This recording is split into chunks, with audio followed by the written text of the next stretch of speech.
Hi అండి, అందరూ ఎలా ఉన్నారు? ఈరోజు సర్వపిండి ఎలా చేద్దామో చూద్దాం.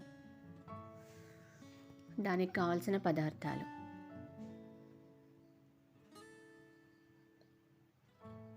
ముందుగా బియ్యపిండి తీసుకోవాలి.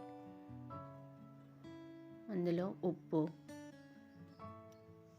తగినంత కారం, ఎవరి టేస్ట్కి తగినట్టు వాళ్ళు వేసుకోవాలి. పచ్చిమిర్చి, ధనియాలు, వెల్లుల్లి ఇవన్నీ పేస్ట్ చేసి పెట్టుకోవాలి.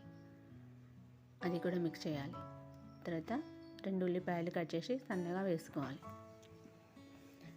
కరివేపాకు, తర్వాత కొత్తిమీర,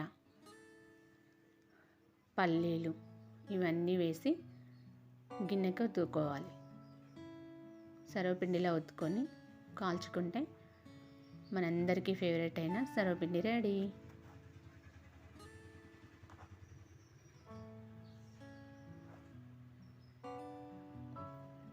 నచ్చితే సబ్స్క్రైబ్ చేసుకోండి.